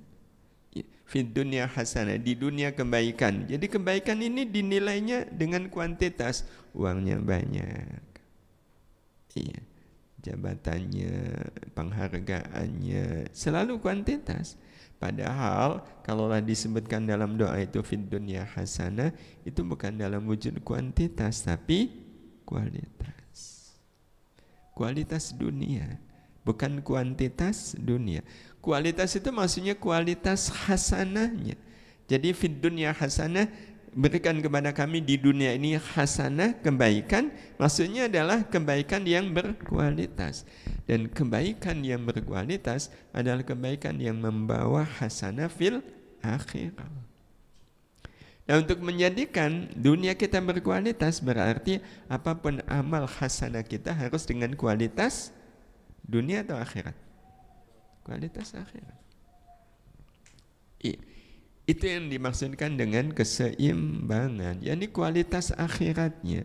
Jadi orang kalau kehidupan dunianya berkualitas akhirat, itulah yang dimaksudkan dengan keseimbangan. Nah, kualitas akhirat apa diukur karena kaya? Enggak. Ada enggak orang miskin yang miskinnya berkualitas? Maksudnya berkualitas akhirat? Ada. Ada enggak orang yang kaya yang berkualitas akhirat? Ada. Yang lebih berkualitas itu miskin berkualitas akhirat atau kaya berkualitas akhirat?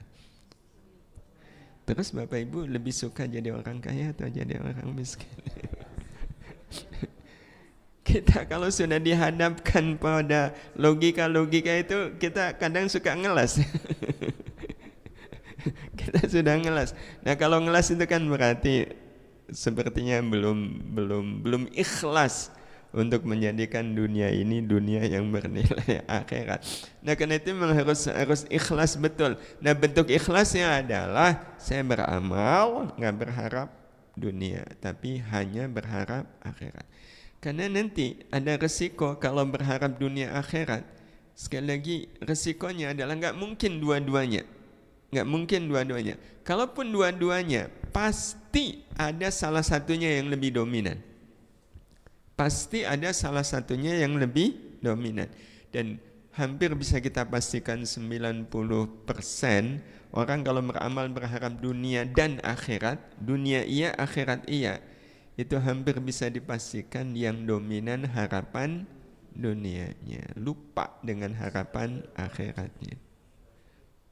Berbuat baik ke tetangga, ada harapan pahala di akhirat enggak? Ada. Ada harapan tetangga jadi baik enggak? Iya. Boleh enggak berharap tetangga yang kita baiki jadi baik ke kita? Boleh enggak? Saya enggak bolehin juga faktanya. Diamalkan kan oleh kita. Ya kan wajar dong berharap tetangga juga baik. Nah, berharap tetangga baik itu balasan dunia atau akhirat? Dunia. Ternyata tetangga yang kita baiki bukannya dia baik ke kita, tapi dia berlaku tidak baik kepada kita. Pertanyaannya, kecewa enggak? Enggak. Kalau enggak kecewa berarti kita masih ingat, enggak apa-apa. Kan saya masih punya harapan yang satunya, yaitu akhirat. Iya. Betul Bapak Ibu. Dan kalau yang kita baiki berlaku tidak baik, berarti balasan akhiratnya oleh Allah diapakan? Ditambah, dilipat gandakan. Iya. Nah makanya ya kita nggak masalah kalau ternyata tetangga berlaku tidak baik, saya nggak merasa rugi, justru saya merasa untung. Tapi yang seperti ini kira-kira di antara 1000 orang ada berapa orang? Satu. Dan satu itu siapa Ibu? Ya satu itu pastikan adalah kita. Jadi memang paling aman ketika kita beramal, harapannya cuma satu, akhirat. Dan harapan akhirat itu ujung-ujungnya wujudnya apa? Rahmat Allah. Iya, saya beramal ini karena rahmat Allah. Iya, ya harapannya juga adalah rahmat Allah. Iya. Jadi ya sudah, makanya kenapa ketika beramal itu yang penting kita tahu ini amal baik dan tahu caranya. Sebenarnya Bapak Ibu kalau mau kita nggak usah ngaji tentang keutamaan zikir, keutamaan baca sholawat. Apalagi kalau sudah keutamaan dunia, wah itu justru menjadi beban bagi kita. Pak Bu, ada orang yang waktu baca sholawat itu ya sudah baca sholawat, tapi satu saat dia ngaji, ternyata baru dia tahu kalau banyak baca sholawat itu rezekinya dilapangkan. Apa yang terjadi ketika dia baca sholawat? Jadi murni untuk akhirat enggak? Jadi kalau kita belum bisa bijak untuk menerima keutamaan dunia, tidak tahu itu malah lebih baik. Nah, cukup kalau keutamaan ya nanti di akhirat. Tapi sebenarnya kita sudah tahu itu amal baik kita lakukan disukai oleh Allah, udah cukup itu. Makanya ilmu nggak usah banyak-banyak, ilmu nggak usah banyak-banyak. Kecuali kalau ilmu fikih. Makanya kalau orang-orang dahulu itu ngaji fikihnya lama. Kalau ngaji akhlak itu nggak usah lama-lama. Sudah tahu amalkan, selesai. Begitu Bapak Ibu, terima kasih. Baik, Masya Allah. Terima kasih atas nasihatnya Pak Kiai. Dan Alhamdulillah kita sudah di penghujung acara majelis kita. Mohon doa dari Pak Kiai untuk menutup majelis ini, terutama untuk salah satu jamaah kita yang sedang berusaha untuk hijrah. Semoga istiqomah dalam pekerjaan yang barunya yang halal. Mengatakan Pak Kiai. Baik, terima kasih. Bismillahirrahmanirrahim. Alhamdulillahirabbil alamin. Allahumma shalli ala sayyidina Muhammad wa ala alihi wa ashabihi ajma'in. Allahumma ya Allah, kami sadar sepenuhnya kami hadir hidup di alam dunia ini tiada lain, tiada bukan adalah rahmat-Mu. Engkau hadirkan kami di alam dunia ini agar kami bisa sepenuhnya beribadah kepadamu. Beramal baik yang kami lakukan sepenuhnya wujud penghambaan kami kepadamu. Sungguh ya Allah, kami tidak punya alasan atas semua amal-amal baik kami selain hanya karena ingin menghamba kepadamu. Ya Allah, saya enggak punya alasan, kami enggak punya alasan kenapa kami sholat kecuali karena kami ingin menghamba kepadamu. Ya Allah, tidak ada alasan bagi kami untuk berzikir kecuali karena ingin menghamba kepadamu. Tidak ada alasan bagi kami untuk bersedekah kecuali ini adalah wujud penghambaan kami kepadamu. Ya Allah, buatlah kami tidak punya alasan di dalam melakukan amal-amal kebaikan kecuali karena memang kami ingin menghamba kepadamu. Sebagaimana ya Allah, kalau satu saat kami tidak melakukan amal kebaikan, jangan Kau biarkan kami menemukan alasan-alasan yang lain yang bukan alasan bahwa saya sudah salah, kami sudah salah. Harusnya kami melakukan amal kebaikan tapi kami tidak melakukannya. Ya Allah, inilah kami hamba-hamba-Mu yang ingin betul-betul sepenuhnya menjadi hamba-Mu ya Allah.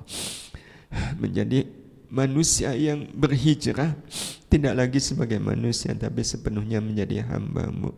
Berat memang ya Allah mengubah jati diri kami dari sekedar sebagai manusia menjadi sosok yang sepenuhnya menjadi hamba-Mu. Banyak godaan, banyak tantangan, banyak rintangan, tapi ya Allah kami yakin hanya dengan rahmat-Mu, hanya dengan rahmat-Mu Suatu saat kami betul-betul akan bisa sepenuhnya menjadi hamba-Mu ya Allah. Sepenuhnya menjadi hamba-Mu, hamba yang ketika melakukan amal betul-betul dengan satu kesadaran bahwa amal ini kami lakukan semata karena rahmat-Mu, dan kami tidak berharap apapun dari amal-amal kami ini kecuali hanya rahmat-Mu. Izinkan ya Allah, izinkan di sisa umur ini kami betul-betul ada dalam kondisi apapun amal baik kami lakukan semata rahmat-Mu dan hanya ingin mendapatkan rahmat-Mu. Hijrahkan kami ya Allah, hijrahkan kami pada keadaan yang terbaik di sisi-Mu. Terutama bantu ya Allah siapapun yang saat ini memang sedang berjuang untuk bisa sepenuhnya menjadi hamba-Mu, termasuk juga kami ya Allah.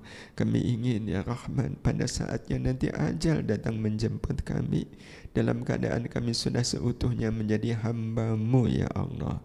Menjadi hamba-Mu, menjadi hamba-Mu. Jangan Engkau biarkan kami mati sebagai manusia. Matikan kami sebagai hamba-Mu ya Allah. Matikan kami sebagai hamba-Mu. Matikan kami sebagai hamba-Mu. Karuniakanlah untuk kami kecintaan, kesenangan dan kebahagiaan di dalam melakukan amal-amal yang bisa mengundang datangnya rahmat-Mu ya Allah. Dan ya Allah, dengan rahmat-Mu pula izinkan ya Allah, kami bisa menjalani hidup ini selalu disertai dengan kesabaran, selalu dihadiri oleh kesabaran. Jadikan sabar betul-betul menjadi pemimpin bagi hidup kami ya Allah. Tidak ada satupun yang kami lakukan dalam hidup ini kecuali disertai dengan kesabaran. Kepadamu kami memohon, kepadamu kami meminta ijabah doa-doa kami ini ya Allah. Dan kalau Engkau nyatakan doa kami saat ini mustajab, kami betul-betul mohon ya Allah, utuhkan kebersamaan kami hidup di duniamu saat ini mulia. Utuhkan kembali kebersamaan kami di akhirat nanti mulia. Dengan Kau jadikan majelis sahabat cinta, majelis ruang berkembang ini tidak hanya menjadi majelis tempat bertemunya kami di dunia. Izinkan majelis ini suatu saat nanti ya Allah akan menjadi tempat bertemu, bahkan berkumpulnya kami semua di surga-Mu ya Allah. Kumpul bersama orang tua kami, saudara-saudara kami, sahabat-sahabat kami, keluarga kami ya Allah, guru-guru kami, lebih-lebih dengan semua anak cucu kami ya Allah. Jangan Kau pisahkan satu pun di antara anak cucu kami di surga nanti. Tempatkan kami di surga yang sama birahmatika ya arhamar rahimin. ربنا تقبل منا إنك أنت السميع العليم وتب علينا إنك أنت التواب الرحيم ربنا آتنا في الدنيا حسنة وفي الآخرة حسنة وقنا عذاب النار وصلى الله على سيدنا محمد وعلى آله وصحبه أجمعين والحمد لله رب العالمين. Mudah-mudahan Allah mengabulkan doa-doa kita semuanya. Mohon maaf atas segala khilaf. Assalamualaikum warahmatullahi wabarakatuh. Baik, jazakumullah khairan sekali lagi Pak Kiai atas ilmu yang disampaikan, nasihat-nasihatnya dan juga doa yang dipanjatkan. Dan seiring dengan Allah mencurahkan hujan dari langit, semoga semua doa kita diijabah oleh Allah Subhanahu wa taala. Amin ya rabbal alamin. Baik Bapak Ibu majelis sahabat cinta yang dirahmati Allah, kita tutup majelis kita dengan membaca doa yang sudah dituliskan di kertas yang sudah dibagikan. Kita mulai. Bismillahirrahmanirrahim. Rabbana fa'na bima 'allamtana, Rabbi 'allimna alladhi yanfa'una, Rabbi faqihna wa faqih ahlana wa qarabatin lana fi dinina ma'a ahlil qudri untha wa dhakar, Rabbi waffiqna wa waffiqhum lima tartadi qawlan wa fi'lan karama, warzuqil kulla halalan daiman wa akhilla adqiya'a ulama, nahdu bil khairi wa nukfa kulla syar, Rabbana waslih lana kulla syu'un, وقر بالرضا منك العيون واقض عنا ربنا كل الديون قبل أن تأتينا رسل المنون واغفر أستر أنت أكرم من شتر وصلاة الله تغشى المصطفى من إلى الحق دعانا والوفا بكتاب فيه للناس شفاء وعلى الآل الكرام الشرفاء وعلى الصحب المصابيح الغرار اللهم اهدنا بهداك واجعلنا ممن يسارع في رضاك ولا تولنا وليا سواك ولا تجعلنا ممن خالف أمرك وعصاك وحسبنا الله ونعم الوكيل ولا حول ولا قوة إلا بالله العلي العظيم وصلى الله على سيدنا محمد وعلى آله وصحبه وسلم والحمد لله رب العالمين في كل لحظة أبدا عدد خلقه ورضا نفسه وزنة عرشه ومداد كلماته يا ربنا اعترفنا بأننا اقترفنا وأننا أسرفنا على لحظة أشرفنا فتب علينا توبة تغسل كل خوبة واستر لنا العورات وآمن الروعات واغفر لوالدينا ربي ومولودينا والأهل والإخوان وسائر الخلان وكل ذي محبة أو جيرة أو صحبة والمسلمين أجمع آمين ربي يسمع فضلا وجودا منا لا باكتساب منا بالمصطفى الرسول نهضى بكل سل صلى وسلم ربي عليه عد الحب وآله والشهب عداد طش الشهب والحمد لله في البدء والتناهي سبحان ربك رب العزة عما يصفون وسلام على المرسلين والحمد لله رب العالمين في كل لحظة أبدا عدد خلقه ورضا نفسه وزنة عرشه ومداد كلماته وبالله التوفيق والهداية والسلام عليكم ورحمة الله وبركاته.